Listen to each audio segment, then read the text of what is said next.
I suffer from a chronic condition, an ailment called grandparent exuberance.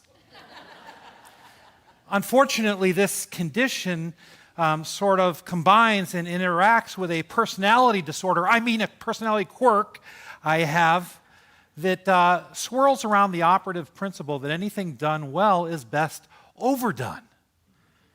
So at the end of the summer, when I took my end of the summer vacation to see my granddaughter up in Minnesota, my malady was on full display.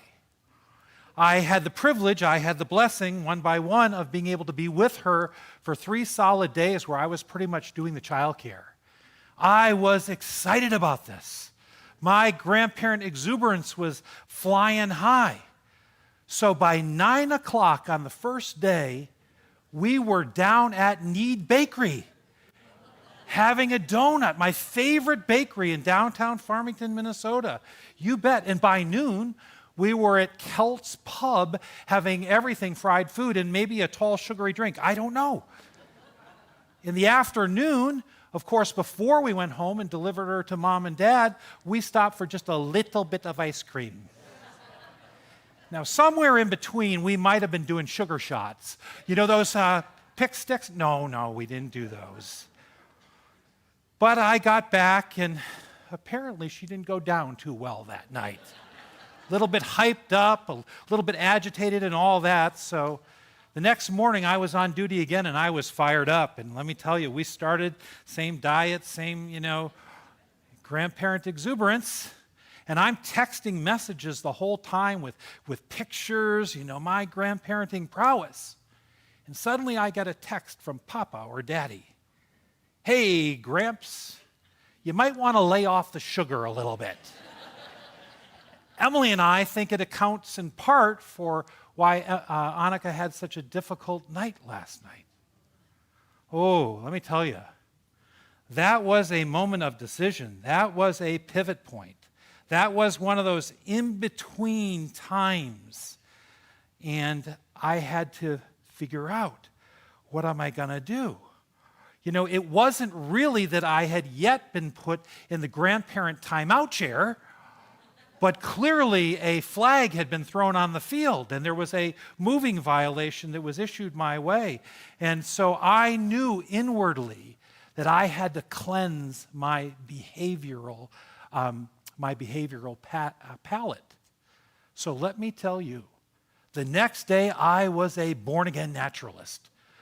We went to 3 different parks to play and physically play, and all the food that I fed her, if it couldn't be cut with a knife or if it didn't make crunchy, chompy vegetable sounds in the mouth, she didn't go in her whatsoever. I was just rocking it. And so happy for that privilege to do that. But the truth of the matter is that I needed a pivot. I needed to have that cleansing experience. I needed sorbet to my soul. Sorbet, if you're not familiar with this, is a fruit-flavored ice. It's very mild in its flavor, very, very mild. Fruit-flavored ice that's served as a dessert or, here's the part, between courses. You might even say experiences, as a palate refresher. That's what sorbet is. Now, sorbet happens to be a palate cleanser, and that is a serving of food or drink that removes food residue. So it's anything that's going to kind of like stay in your palate, or it's going to stay on your taste buds. A palate cleanser has a way of removing that, allowing one to what? More accurately assess or taste what? A new flavor. So the purpose of a palate cleanser then is a little bit like a rinse cycle to your soul. But it's a culinary rinse cycle. And it's meant so that you can remove what was prior, so that you can accurately assess or taste or experience what's next, that new flavor. Next. Now, have any of you been to this kind of a dinner? All right. So that can be a little bit daunting and intimidating, right?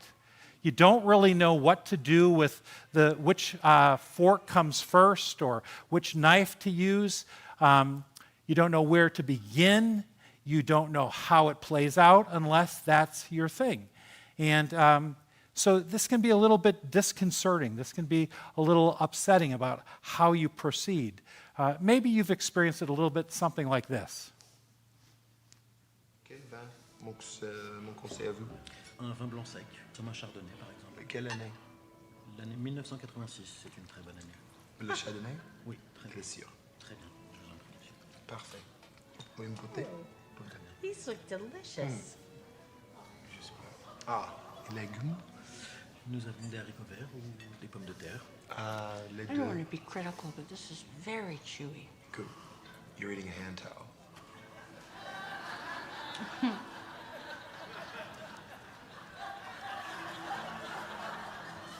Just cleansing my palate. Jeez, you had to take me to such a dump. Come on, cheapskate. Burger King was booked up. Sorry, I'm having dinner with Gallagher over here. Now, it's one thing when it has to do with mismanners and it has to do with table etiquette. It's another thing when you've had an experience in life and you're just wondering, is there a way for you to pivot? Is there a way for you to be refreshed or cleansed so that you can go on with the next experience that God has for you? So we've been in a biblical series. Next slide, please. And Brian, if I seem to be a little bit off, it's because they're both the same, right? So we've been in 2 sermon series. We're between sermon series. This was the book of Revelation.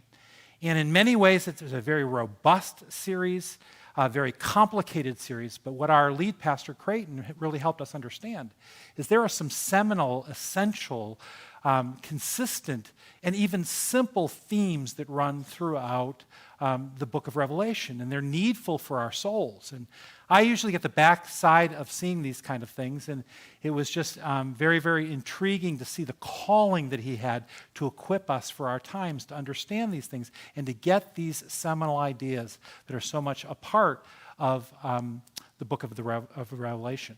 But the series we're going into now is parables through Middle Eastern eyes. The next slide, please. And these are very commonplace, everyday stories that Jesus told. Oftentimes, these eluded the religious leaders who expected his teaching to be in religious language or to be sort of coded and steeped in things that only they understood. But Jesus told commonplace, everyman stories, and yet they revealed the kingdom of God. They were stories that had a complexity that was beyond just superficially what you would see.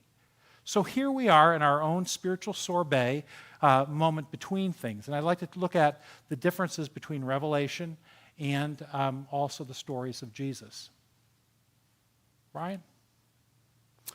These are the reasons for each. We did the book of Revelation because, as Pastor Creighton said, there's a pastoral value to this. It addresses a lot of the experiences that we just have as human beings. But it was also, and if you also remember that the 7 churches, that very much relates to churches today as well. But it was prophetic, not in the sense of future telling, but 83% or something of that effect, Creighton said, is really naming and describing the spiritual condition that people find themselves in today, and specifically then in the first century.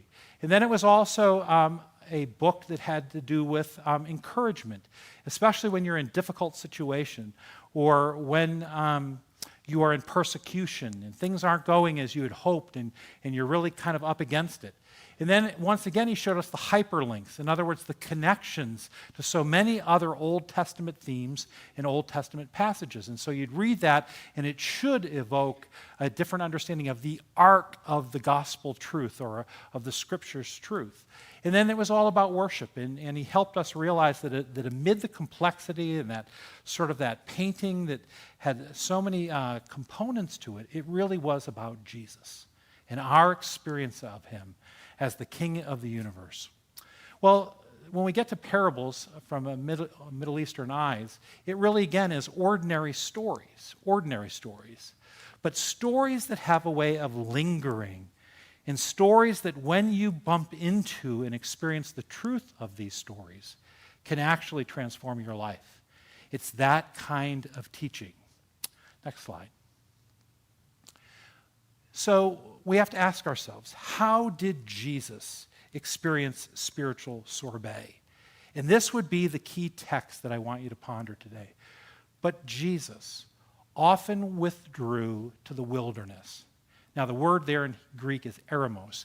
Wilderness, in many of your translations, would also be a desolate place or a lonely place. But Jesus often withdrew to the wilderness for prayer. This is the spiritual sorbet that Jesus used. This is the pattern that he used. And it is a pattern that he could rely upon for a variety of reasons, which I'll get into. But I want you to see that it was a 4-part pattern that he relied upon. But Jesus, in the first word, is what? Often. Jesus often. He frequently, or another translation says continued the habit or his habit. Another said constantly. He often what? What's the next word? Withdrew. He withdrew. He slipped away, some translations say, or he retired to the what? Wilderness, which is also translated lonely place, desolate, wilderness, or a deserted place for what? Prayer. And that is translated that way every single time. So that was the purpose for him to go to that place, for communion with God. All right, next. So the word that's used for a desolate place or the wilderness is eremos. It means a solitary or lonely or desolate place, uninhabited. Now, when you hear solitary or lonely, we tend to have a negative reaction. But that's not at all what it is suggesting in the Greek meaning.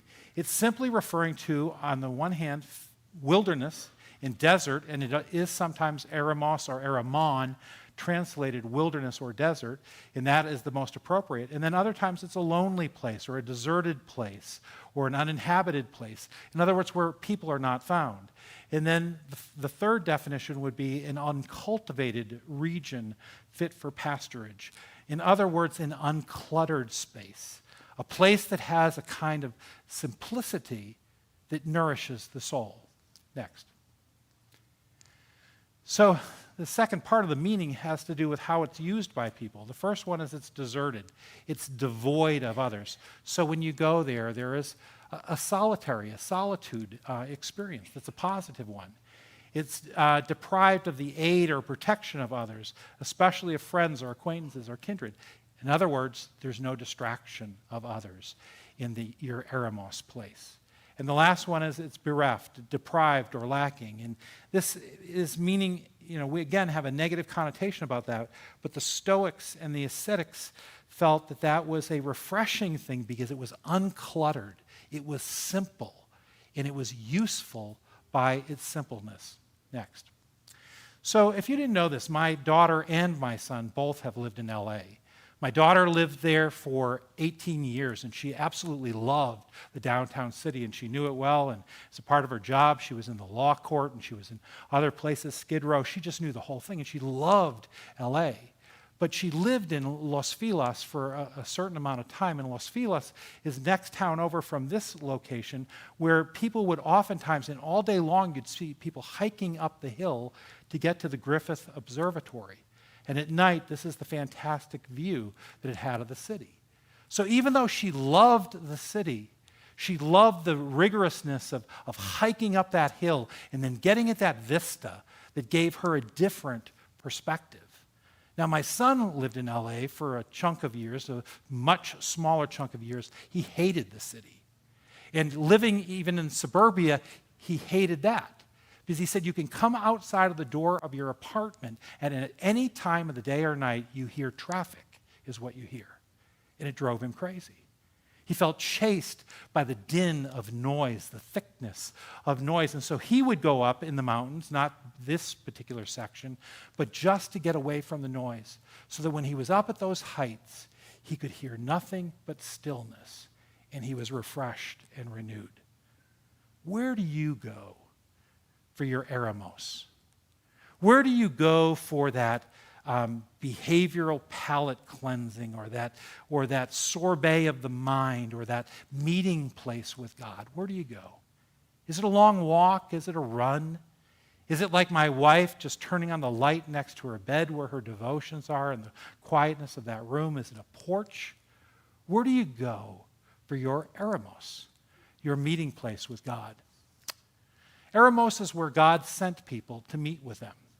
Eremos is where Jesus intentionally went to meet with God.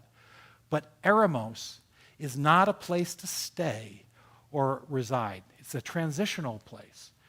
Interim, transition, a purposeful pivot. So there were people that lived in the desert, that lived in the eremos, but they were people like John the Baptist. And quite frankly, they were peculiar. They were a little eccentric. They were a bit odd, because eremos is not a place that we go to live. It's a place that we go for a variety of reasons that I'm about to name. But it was the place that Jesus would go for that spiritual cleansing, that palate cleansing of life, that sorbet of life. When Jesus used eremos, it was because it was the gift of quiet in a world of noise. And I suspect every one of us in this place can use that refresher. Next. So I want to talk about the three prominent, you could detail out a few others, but the three prominent uses of eremos, or the desert, the wilderness, this place that Jesus experienced a kind of spiritual sorbet. The first one is all three of those passages have to do with the temptation of Jesus in the wilderness. So the translations appropriately use the word wilderness because that's where he went to be tempted by the devil. Okay? But this is the place where Jesus got laser focus on making clarity about the important decisions that he had to make. This is the place in the wilderness where his intimacy with God would be profoundly enhanced, equipping him, readying him for the ministry that he was about to do. And that's the key word, ready, or redress, in the sense of addressing some very specific things. Next. So here are the three synoptic gospels and how they treat this. Then is the first word, meaning it's transitional, it's a pivot, it's a cleansing. Then Jesus, from what he had previously done, was what? Led by the Spirit into the wilderness to be tempted by the devil. See, that's the thing. We oftentimes have such a dour, negative view about the wilderness. But Jesus actually was led by the Spirit to go there, as we'll see later, compelled by the Spirit. So with the next text in Luke, what's the first word again? Then. This is transitional. Eremos is a transitional place. Then Jesus, full of the Holy Spirit, returned from the Jordan River. That's where he was baptized by John. And he was what? Led by the Spirit into the wilderness, where he was tempted by the devil for 40 days. And then in Mark's gospel, it says the Spirit what? Then compelled Jesus to go into the wilderness. So in Luke's gospel, ironically, not only is this not a negative experience, but it says he came back from his wilderness experience in the power of the Spirit. So this had been a very much of a readying, redressing time, an equipping time for Jesus to launch his ministry. And at this point, he had only been baptized, or in one of the Gospels, he had it's John's Gospel, he had the wedding at Cana of Galilee. But he's just beginning his ministry. And so this eremos time is very important for him to be focused on his purpose, for him to have intimacy with God, and for him to have clarity of his decision-making. And that's very important because the very next thing that happens in all of those Gospels is he selects his disciples. Now, they have different nuances of how that's done. In one case, he does a few healings, and there's a little bit of teaching in Nazareth that happens before that. But all three of them are consistent that that's when he picked his disciples, the people who would change the world, all because of that time in eremos. Next. The next word would be refresh or renew. But despite Jesus' instructions, the report of his power spread even faster. So He probably had told folks, when there was a healing and the crowds were just enamored with everything, just chill out here. Just keep this to ourselves, or no need to just spread the report. But it couldn't help but spread by wildfire. The report of his power spread even faster, and vast crowds came to hear him preach and to be healed of their diseases. So that's the context. And then we hear those words again. But Jesus often withdrew to a deserted place to pray. Sometimes we have to pull away because we can have too much of a good thing, like all the acclaim and the crowds and all the people being enamored with who Jesus was. Sometimes we also have to pull away from people so that we're not conscripted, we're not taken over by their agenda. But we have a purpose that comes from God. And because as much as we love those folk, sometimes we can become more chasing what they think you should be doing than what you think that you should be doing. So this becomes very important. So much so that when the apostles returned to Jesus after they were doing, again, what's the word? Transitional from their ministry tour, he told them all that they had told him all, and told Jesus all that they had done and taught. Then Jesus said, let's go off by ourselves to a quiet place and do what? Rest a while. He said this, why? Because there were so many people coming that Jesus and his apostles didn't even have time to eat. Have you ever found yourself caught up in all the to-dos, that life has become chaotic, and you just get swept up in it and you wonder if there will be a break? That's why eremos spiritually is so important. As a behavioral palate cleanser, as a spiritual sorbet to pivot you for the next thing that God has for you. What was the time of the day? Before daybreak, the next morning, Jesus got up and he went out to an isolated place to pray. Later, Simon and the others went out to find him. And when they found him, they said, everyone is what? Looking for you. Now, the key here for me is before daybreak, because this is, in fact, my MO. This is my sweet spot. This is my eremos. The early morning hours, when there's a stillness throughout this building, or in my home, or wherever I might be, and that's my alone time with God.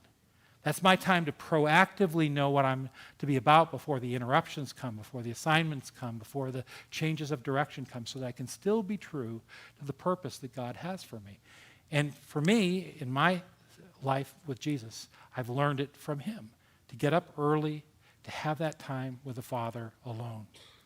So solitude is a thing that sometimes we look on with disdain. We don't feel good about, or our culture tends to disparage alone time. But it's really how we stay clear to our purpose. It's how we don't get conscripted by others. It's how we don't get consumed by all the busyness. Solitude really is a blessing. It's a gift from God. And Richard Foster, in his classic book, Celebration of Discipline, had some very interesting things to say about solitude. He said this: Jesus calls us from loneliness to solitude. Interesting. We might have put those two together. Our fear of being alone drives us to noise and to crowds. We keep up a constant stream of words, even if they are inane. We buy radios that fit over our ears so that if no one else is around, at least we are not condemned to silence. But loneliness or clatter are not our only alternatives. We can cultivate in inner solitude a silence that sets us free from the loneliness and fear. Loneliness is inner emptiness. Solitude is inner fulfillment. If we possess inner solitude, we are not fearful of being alone, for we know that we are never alone. Neither do we fear being with others, for they do not control us. In the midst of noise and confusion, we are settled into a deep inner silence. We are settled by a deep inner silence. Whether alone or among people, we always carry with us a portable sanctuary of the heart. Inner solitude has outer manifestations. There is freedom to be alone, not in order to be away from people, but in order to hear the divine whisper better. And this is what Jesus lived. Next.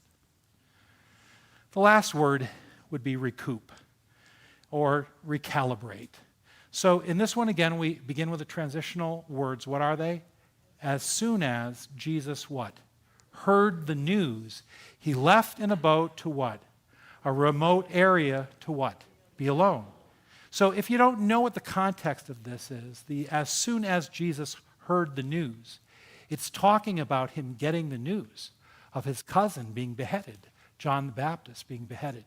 I love how this relationship is actually depicted in The Chosen, where there's an intimacy, although they're distant relatives, they did see each other enough. And so there was this deep sense that each of them had to their own calling, to the messianic appearance that God had in Jesus. And so they're both a part of it, but in different angles. And so there was an intimacy to it.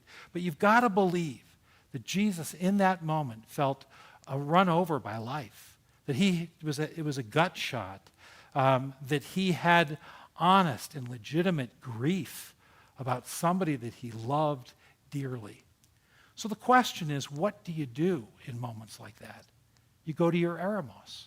You go to your place where you can process things, where you can get in touch with things so that you don't just misplace your grief in ways that it doesn't belong. It gets expressed in sloppy ways. You do that so that you don't have brittleness to your soul where you crack easily when somebody says something to you, or where you have angry words because you haven't processed it at your eremos. You go to those places so there's not a seepage of your grief. You're recouping in the presence of God in your eremos place. So have you ever needed spiritual sorbet in your life? To clear your life palette, to be with God. Moments that you need to be ready for what's next. You're pivoting from this experience to the next, and you needed spiritual sorbet. Or you're being inundated by the busyness of life or people, things that you love, people that you love, but you still need to be refreshed. You still need to find your inner compass, so you're being refreshed. Or you had experiences that have devastated you. And you need to just spend time with God so that your healing isn't just from the words of others in those kind of experiences, but from God himself. Next slide. So that is not an outhouse. It's not a tiny house. It is a pustania in Russian. And what that is that there's a culture among the Orthodox Russians, the Orthodox believers, the followers of Jesus, to build these pustaninas in an area within proximity to their homes. And oftentimes they are one very simple room. There's not amenities in them. They're sparsely outfitted. Maybe a desk with a Bible, maybe a window if you're fortunate. There's a bed oftentimes, but again, not facilities and not amenities and so forth. And what this is doing is they're building into their life eremos, a meeting place with God that has an element of solitude, that functions like a palate cleanser to life, a sorbet to life, so that they can be equipped and they can engage every chapter of life and not just limp along. So my question for you would be, where is your eremos? Where do you connect with God in this way? Where it is a spiritual sorbet. There's a ministry group out in Washington State that one of the main functions that they have is they bring people out into the wilderness, a safe place that they have selected, that they own, but there's nobody else around. And every person who's a part of this sort of retreat gets to spend so many hours in that place. And they said the universal experience that people have typically when they go there is they begin sobbing. They begin crying. Because it's so refreshing to hear the quiet and the solitude and not feel alone, but to feel very much swallowed up by the presence of God. Eremos is a very powerful experience. It's a spiritual sorbet.